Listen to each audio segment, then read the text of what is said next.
patients will be.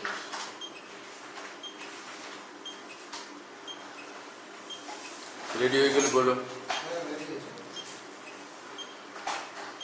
शुरू करो Welcome viewers, this surgery is being observed by my training Dr. Corey Kiprono from Kenya. So let us do this surgery in such a way that a beginner can do this side protect. So it is better that a beginner does the side ports first because there will be less leakage of aqueous if we do the side port and quickly remove the landscape knife. We can do side port in both sides, quickly remove this, and then we can make the main incision. There is no leakage of aqueous, so we can make the main incision now. And the trick is, if we come out quickly, there is very minimal leakage of aqueous. This quite good red glow, so we need not stain the capsule with trypan blue dye in this case. Just apply some visco over the cornea and the visibility will improve. And now for beginners, it is better to needle system. It is better to use a needle, raise a capsular tag, and then you do the rhexis with cystitome. So with this cystitome, you can raise a capsular tag. You can go for a distance, and even you can complete this with this. But you should learn both. So use part by the needle and rest visco. Whenever the antechamber becomes shallow, come out, inject visco, make the chamber deep. And now the trick with this utreta is, you go, lift up the anterior wall of the main wound, hold the rhexis forward.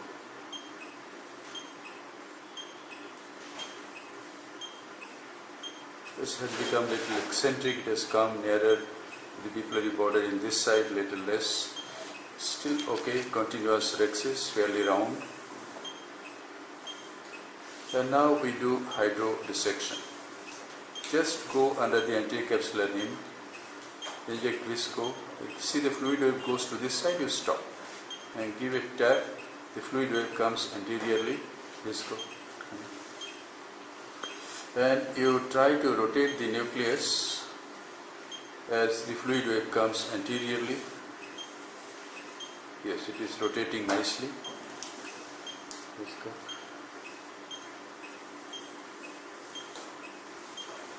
And this is the pre-chopper. Think that you are doing it for the first time. So here it goes, supports the eyeball. The pre-chopper goes and engages just in front of the rhexis margin here. And this one hooks the opposite equator, and two instruments come to each other.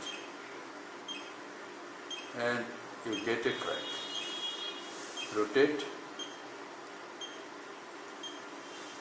and divide this seminucleus. You get another crack. Then AC has become shallow, come out, inject visco again. And now rotate the nucleus.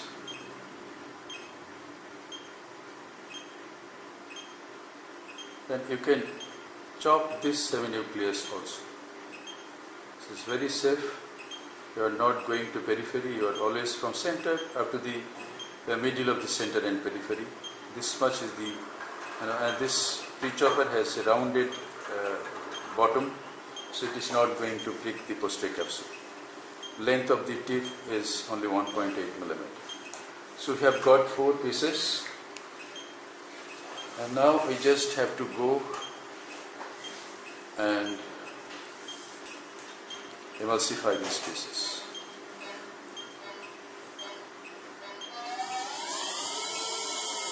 You have to separate the pieces, check if they are separate or not. Yes, all the pieces. This one is not yet separate. So separate all the pieces and now just tilt it, apply vacuum and power and start emulsifying the pieces. Once the pieces are free, the colorability will increase dramatically.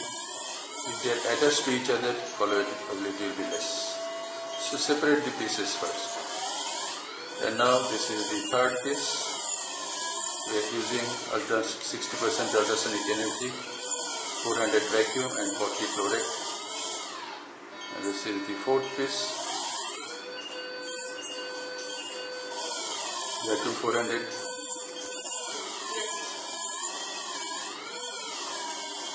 And this piece, suppose it has come to this, remove your side port and it comes. If there is a stream of flow this side, it will not tend to come. Could you understand this? Yes. So if there is a flow, this will pull the fragment towards this side. To hold this, remove your left hand instrument and then colorability will increase. Now after holding, you can introduce again. So this one, you are trying to hold, you are not able to hold. So you come out and then you go and see how quickly it comes to the tip. And now don't try to remove the cortex with the hand piece if you are a beginner. Use safer ways. You can use Simcoe. We have planned to use bimanual in this case, so we have made 2 side ports. And first is irrigate the equator and make the cortex loose. And now go through one side port and start aspirating.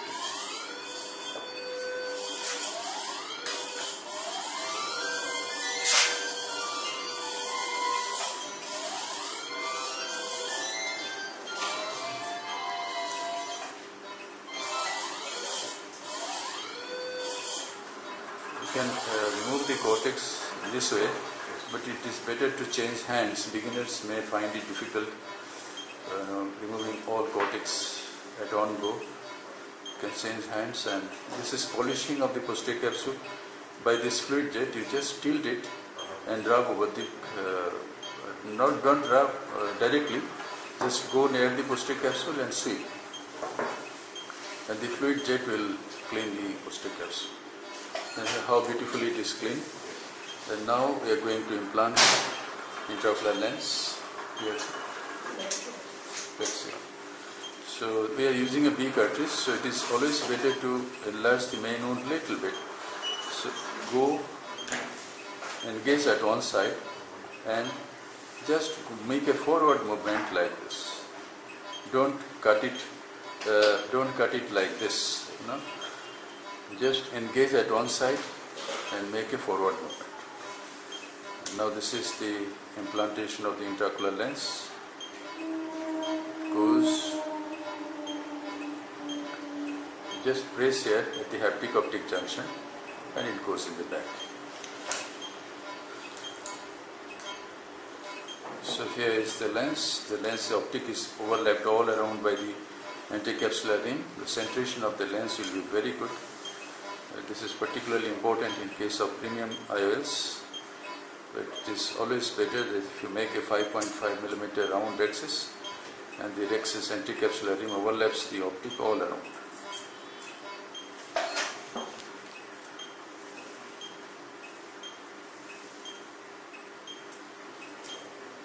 So there is no visco inside. You just have to form the antechamber. One good way is to just introduce on flow like this and come out, and then check if there is any leakage from any side. No leakage from here, and main wound is nicely sealed. Check the pressure, fine. So here we conclude the case. Thank you very much for your attention.